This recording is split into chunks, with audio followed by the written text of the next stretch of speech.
दोस्तों आज बात करते हैं सीमा हैदर की इनलीगल भारत एंट्री की।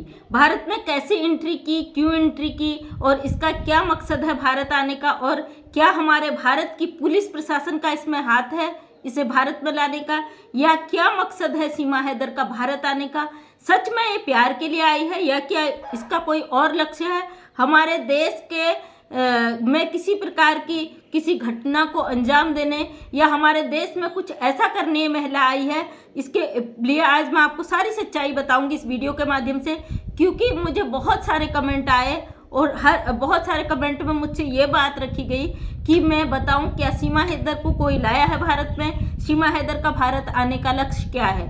और मुझे लाइव में पाकिस्तान की तरफ से भी ये सवाल किए गए कि क्या आपकी सरकारें सीमा हैदर के सपोर्ट में है या उसे सीमा हैदर को भारत में लाने में पुलिस प्रशासन का हाथ है। जो नेपाल का बॉर्डर है वहाँ से सीमा हैदर कैसे आई, क्योंकि मैं ये सच जानती हूँ, मेरे हस्बैंड पुलिस विभाग में और उनकी ड्यूटी उस समय वहीं पे लगी हुई थी। जो नेपाल और भारत का पुल है उस पुल से जो सीमा हैदर ने भारत में एंट्री करा, आज उसका सच बताती हूँ। क्योंकि उस दिन ये सीमा हैदर को एपी सिंह का, मुझे नहीं लगता कि भारत लाने में एपी सिंह का हाथ है, क्योंकि इसका सच जो है वो यूट्यूब पे तो कई तरीके के वीडियोस बन रहे हैं कि इसको लाने के पीछे एपी सिंह का हाथ है और कुछ मकसद है, लेकिन मुझे नहीं लगता एपी सिंह का यहाँ पे हाथ होगा। क्योंकि अगर एपी सिंह का हाथ होता, जो सीमा हैदर का केस है वो हेमंत पराशर द्वारा लड़ाया गया और सीमा हैदर की जो बेल है हेमंत पराशर जी द्वारा की गई। अगर एपी सिंह का हाथ होता 100% एपी सिंह इस केस में इन्वॉल्व होता। एपी सिंह ने लास्ट में जब सारी कहानी खत्म हो गई, केवल फेम लेने के लिए इसमें एंट्री मारी है। इसकी भी बताऊंगी क्या रहा रीजन। सबसे पहले बात करते हैं ये नेपाल से भारत कैसे आई। इस महिला के तार जो लप्पू से जुड़े थे व्हाट्सएप फेसबुक के द्वारा, पबजी के द्वारा, जो इसका प्यार था, इसने इतने सालों से 3 साल से जो लप्पू के चक्कर में थी, तो इसका एक ही लक्ष्य था। लप्पू ने किसी का सहयोग तो लिया होगा, क्योंकि लप्पू जब नेपाल गया उसने पूरा एनालिसिस किया कि कहाँ से क्या हो सकता है।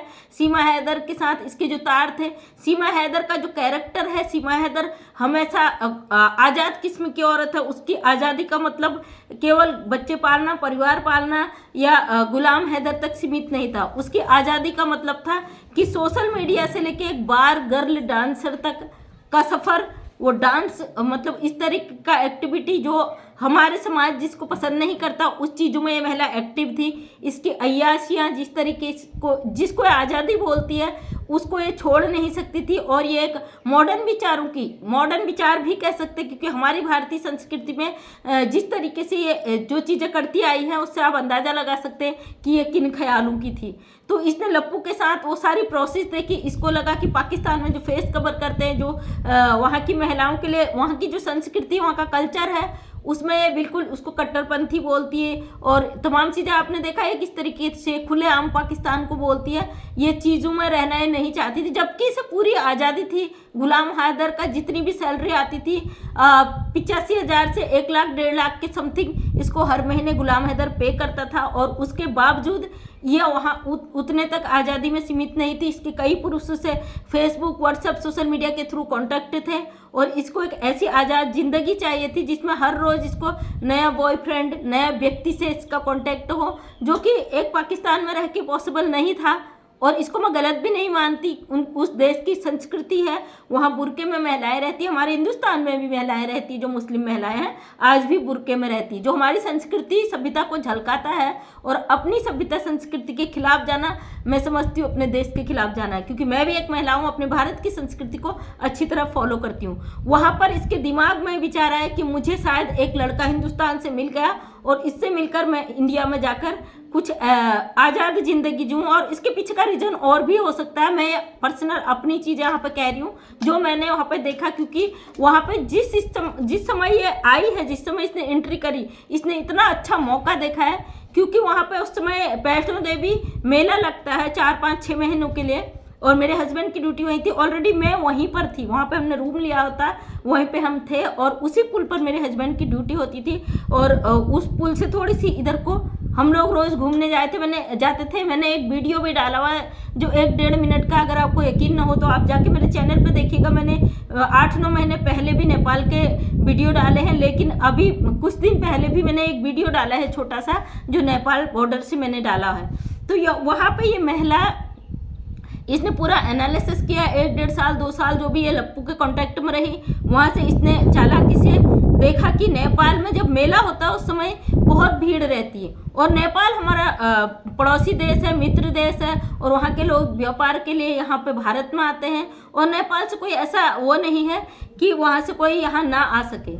इसने चालाकी से नेपाल तक का वीज़ा लिया, नेपाल तक के पासपोर्ट लिए, और नेपाल से इसने एनालिसिस किया कि पुल के द्वारा अगर ये अकेले आती तो शायद पकड़ी जाती। वहाँ पे जांच एजेंसियाँ इसका सब कुछ चेक करते, लेकिन फर्जी जो आधार कार्ड बनाए थे, और उस समय भीड़ का फ़ायदा उठाते हुए, मेले का फ़ायदा उठाते हुए, लप्पू के कांटेक्ट में आते हुए ये महिला को लगा कि मैं शायद अकेले आऊँगी, मैं पकड़ी जाऊँगी। एक पाकिस्तानी मुल्क की महिला थी, एक दुश्मन देश की महिला थी, तो इसने अपना दिमाग का काम लिया। इसमें हो सकता है किसी का इसको सपोर्ट रहा हो, मैं ये नहीं कह रही हूँ कि किसी ने सपोर्ट नहीं किया, लेकिन हमारा प्रशासन, हमारा पुलिस प्रशासन, हमारा सरकार इस पे कहीं से कहीं तक इन्वॉल्व नहीं हो सकता, ये मैं गारंटी के साथ कह रही हूँ। और जो लोग कह रहे हैं कि नेपाल से गाड़ी में आई, बस में आई, इसके लिए बस भेजी गई और ये यहाँ आई, तो ये 100% मैं श्योर हूँ ये बिल्कुल पॉसिबल नहीं है, क्योंकि नेपाल पुल से गाड़ियाँ जाना उस समय बिल्कुल मना होता है। वहाँ पे एक ब्रह्मदेव मंदिर है, एक पशुपतिनाथ मंदिर है, और जो वैष्णो देवी माता के दर्शन करके आते हैं जो भी तीर्थयात्री, वो उनका जरूरी होता है, क्यों वहाँ पे जो ब्रह्मदेव मंदिर है उनके दर्शन जरूरी होते हैं।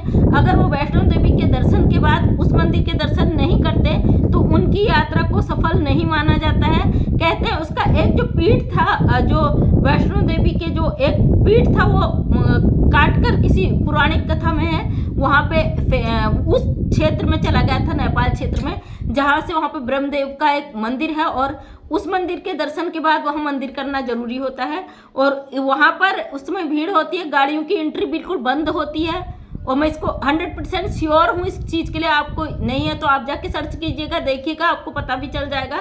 तो हम लोग, मेरे हस्बैंड की जो पुलिस की गाड़ी थी वो भी अंदर नहीं जाने दी जा रही थी, बॉर्डर से अंदर, तो इसने उस मौके का फ़ायदा उठाया होगा, और किसी न किसी का सपोर्ट रहा होगा, क्योंकि मुझे नहीं लगता लप्पू का इतना दिमाग चलता होगा, या सीमा हैदर का इतना दिमाग चला होगा, या अपने इंडिया में हो सकता है किसी और के कॉन्टेक्ट में रही हो, और इसने उसका फ़ायदा उठाते हुए वहाँ से बच्चों सहित वो बॉर्डर क्रॉस किया, क्योंकि वहाँ पे बच्चे मासूम होते, 4-4 बच्चों को लेके कौन इनलीगल घुस जाएगा। इस चीज़ पे शायद ध्यान नहीं दिया होगा, या भीड़ के साथ इतना वो नहीं रहा होगा, इसने बॉर्डर क्रॉस करके ये हिंदुस्तान के अंदर प्रवेश कर गई। अब मैं जानती हूँ यहाँ पे मुझे कई लोग ये बोलेंगे कि अगर वो आई है बॉर्डर क्रॉस करके, आप कह रही हो कि वो उसको किसी ने सपोर्ट नहीं किया तो वो सही है, तो बिल्कुल भी नहीं, क्योंकि उसने इनलीगल बॉर्डर क्रॉस किया है, बिना पासपोर्ट, बिना वीज़े के, जो हमारा भारत का कानून इसने तोड़ा है, और आसानी से वहाँ से नेपाल के लोग आ जाते हैं, नेपाल के लोगों के लिए अलाउ है। लेकिन ये पाकिस्तानी महिला है, इसने कानून का ज़बरदस्त यहाँ पे विरोध किया है, कानून को तोड़ा है गलत तरीके से, और कभी भी हमारा भारत का कानून इसे माफ़ नहीं करेगा, क्योंकि ये इनलीगल आई है और इसने धज्जियाँ उड़ाई है हमारे देश के कानून की। अब जो एपी सिंह की भूमिका इसमें बताई जा रही है, तो जैसे कि आप सोशल मीडिया पे देख चुके हैं, सारी चीज़ें क्लियर हो चुकी है। हेमंत सर ने कहा कि बेल उन्होंने की थी और किस आधार पर कराई, ये भी सबको पता चल चुका है। इसने अपने डॉक्यूमेंट्स में गुलाम हैदर की आईडी लगाई है, गुलाम हैदर का नाम है, और उस पिता की आईडी में जो बच्चों के फादर के, इसमें गुलाम हैदर का नाम लिखा है। आज ये सोशल मीडिया पे, इंटरनेशनल टीवी पे, जहाँ भी है, मतलब इसको पत्रकार इंटरव्यू लेते हैं, वहाँ पर ये बोलती है मेरी मजबूरी थी, मेरे पास कोई डॉक्यूमेंट नहीं था, गुलाम हैदर से मेरा तलाक हो चुका है और मैं उसका कागज नहीं लगाती तो क्या लगाती। तो सबसे बड़ी धोखाधड़ी आपने देखा है, हर जगह झूठ बोलती है, और उसी झूठ की वजह से आज पूरी पब्लिक इसके विरोध में खड़ी है। क्योंकि सबसे पहले हम यहाँ पे केवल पैसा कमाने, यूट्यूब पे पैसा कमाने नहीं आए हैं, यहाँ पे सोशल मीडिया अकाउंट चलाने नहीं आ रहे।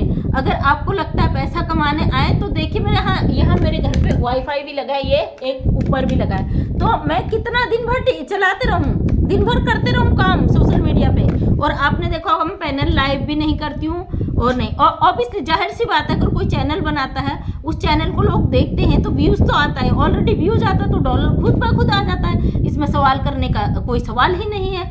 तो ये छोटे लोगों की, उन मानसिकता के लोगों की है जिनकी मानसिकता गंदी है, तो उनको जवाब देने की ज़रूरत नहीं है। यहाँ पे हम डटे हुए हैं, गुलाम हैदर को उसके बच्चे मिले, उनकी मांग के लिए हम लगातार आवाज़ उठा रहे हैं। उसमें मैं जानती हूँ ट्रोल करने वाले हर तरीके से कोशिश करेंगे कि इनको रोका जाए, तोड़ा जाए, बिल्कुल टूट जाए, जो बिल्कुल भी पॉसिबल नहीं है। यहाँ पे AP सिंह की भूमिका, जब सीमा हैदर भारत आ जाती है और भारत आके उसका बेल भी हो जाता है, सब कुछ हो जाता है, यहाँ से एंट्री होती है इनके भाई जी की, जो AP सिंह है, कूद पड़ते हैं मैदान में और ये आओ देखते हैं न ताओ। इनको लगता है भाई बेल हो चुकी है महिला की, यहाँ पे रह रही है किसी रंगपुरा गांव में, जो इसका इनलीगल फ्रेंड है उसके घर में रहने की जो परमिशन दी जाती है, उसी मौके का फ़ायदा उठाते हुए, क्योंकि जो ये सचिन लप्पू है इसका पिता जो है नेत्रपाल, ये इनके घर में AP सिंह के माली के काम करता था, बाग बगीचों की साफ सफाई, उसी चीज़ का मौके का फ़ायदा देखते हुए ये बंदा देखता है कि पाकिस्तानी महिला भाई TRP तो बनता है,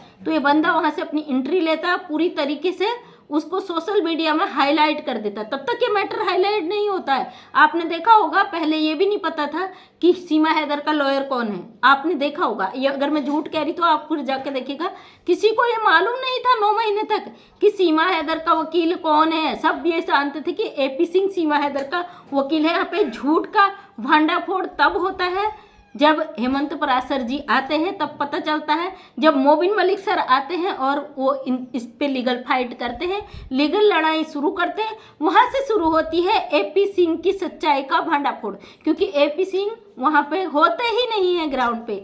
ये है सच्चाई। जो लोग कह रहे हैं AP सिंह इसको भारत लाया, तो ये पॉसिबल नहीं है, क्योंकि AP सिंह अगर भारत लाया होता इसे तो वो उसका लॉयर भी होता, जहाँ तक सच की बात है। और रही बात जो कह रहे हैं, मुझे पाकिस्तान से भी कई भाई बहनों ने कहा क्या मैडम इसको भारत लाने में, भारत में घुसाने का भारतीय आर्मी या सेना का हाथ है, तो मैं कहूँगी बिल्कुल भी नहीं, क्योंकि सेना कुछ भी करेगी अपने देश के साथ गद्दारी गद्दारी बिल्कुल भी नहीं करेगी। वो खासकर वो मैटर पे जहाँ पे कोई इनलीगल अंदर घुसकर आ जा रहा है, बिना पासपोर्ट वीजे के आ रहा है, तो कोई भी नहीं चाहेगा सरकारी कर्मचारी कि उसकी वर्दी और उसके ऊपर कोई सवाल उठे, उसके देश पर सवाल उठे, उसके कानून व्यवस्था पर सवाल खड़े हो। किसी भी देश का सिपाही कभी भी ये नहीं करेगा मेरे ख्याल से। और रही बात यहाँ पे AP सिंह की, जो लॉयर है, कानूनी लड़ाई लड़ सकते थे, कानूनी थ्रोट रख सकते थे, लेकिन उन्होंने यहाँ पे गलत करा, और वो चीज़ वो व्यक्ति शुरू से गलत करता आ रहा है। निर्भया वाले मामले से लेके भारत में जितने केस हैं गलत वाले, वो सारे AP सिंह के द्वारा ही लड़े जाते हैं, और हर बार का रिकॉर्ड है AP सिंह हार का मुंह देखते हैं, लेकिन फिर भी वो एंट्री मारते हैं, क्योंकि भाई उनको अब ये समझ में नहीं आता इनकी मानसिकता इतनी नेगेटिव क्यों है। उसके अलावा ये उसके अपोजिट में भी लड़ सकते हैं, सीमा अपने देश के लिए भी लड़ सकते हैं, लेकिन नहीं, इन्हें इनलीगल लोगों को सपोर्ट करना है। और ये सच था सीमा हैदर का भारत आने का, और ये सच था सीमा हैदर का अब इसे सपोर्ट करो। अंदर खाने जो इसके आशिक मिजाज लोग हैं, जो चाहते इसके ठुमके देखते हैं, लटके झटके देखते हैं, और इस तरीके के वो लोग चाहते हैं कि सीमा हैदर यहाँ से ना जाए। और वो लोग जो सनातन की आड़ पर, मैं ये नहीं कहूँगी वो सनातनी है, बिल्कुल भी नहीं। सनातन धर्म कभी भी नहीं कहता कि दूसरे की पत्नी को बच्चों सहित किडनैप करके ले आओ और आप सनातन के नाम से चोला पहनो, बिल्कुल भी नहीं। वो सनातनी नहीं है। कुछ ऐसी मानसिकता के लोग हैं जो तीसरे नंबर में आते हैं, उस मानसिकता के लोग हैं जो न इधर के न उधर के। और किसी की बीवी को उठा को ले आना सनातन धर्म कभी भी नहीं कहता। ये हमारे देश पर, हमारे संस्कारों पर, हमारी संस्कृति पर जो सवाल खड़े किए जा रहे हैं, तो बहुत ही शर्मिंदगी वाला, बहुत शर्मनाक है। शर्म आती मुझे ऐसे लोगों पर, और शर्म आती मुझे ऐसे कानून के प्यादों पर जो कानून को भी बदनाम करके रख देते हैं। तो ये हमारी संस्कृति पे जो सवाल खड़े हो रहे हैं, इन सवालों की वजह से हम भी आहत हैं। जो लोग कहते हैं यूट्यूब से पैसा कमा रहे हो, सोशल मीडिया से पैसा कमा रहे हो, जाहिर सी बात है कोई भी सोशल मीडिया शुरू करता है, मैं आप साफ शब्दों में कहती हूँ, तो वो कमाने के लिए करता है। लेकिन कमाने के साथ साथ अगर वो इज्जत के साथ, ईमानदारी के साथ और अपने आत्मसम्मान के साथ काम करे, तो ऊपर वाला भी इसको सराहता है। और ये सवाल जो लोग खड़ा करते हैं कि आप यूट्यूब से पैसा कमा रहे हो, अब हम नहीं कहेंगे कि हम पैसा कमाने नहीं आए, हम जवाब दे चुके हैं उसका। लेकिन आप साफ शब्दों में कहेंगे कि यूट्यूब से पैसा कमाने के साथ साथ हम आपकी जेब से नहीं ले रहे हैं, वो हमारा हक है और हम इज्जत और ईमानदारी के साथ अपने देश के प्रति एक स्नेह के साथ, प्यार के साथ ये काम कर रहे हैं। उसमें आपको कोई नहीं कहता आप हमारी वीडियोज़ देखो। और अब नहीं कहूँगी कि मैंने अपना अकाउंट NGO के अकाउंट से लिंक कर दिया, क्योंकि अगर आप यही सुनना चाहते हैं तो यही सही। और हम किसी से डरते नहीं हैं। सोशल मीडिया ऐसा प्लेटफॉर्म है जहाँ पे अपनी बातों को रखने का हम पूरा अधिकार रखते हैं। और हम ये अकाउंट इसीलिए बनाते हैं क्योंकि हम अपने चैनल के माध्यम से अपनी बात रख सकें। जो सवाल खड़ा करते हो सीमा हैदर के नाम से कमा रहे हो, तो आप शर्म से डूब मरो, क्योंकि हमारा भारत देश, हमारा सब कुछ, हमारी संस्कृति, हमारी सभ्यता, एक इनलीगल महिला हमारे देश में घुस जाती है। आप जैसे दल्ले, अब कहना पड़ा, मैं नहीं कहना चाहती थी, आप जैसे दल्ले ऐसी महिलाओं का को देवी बना के बैठाल देते हो, तो आप जैसे लोग खड़े करते हो सवाल हमारे देश पर।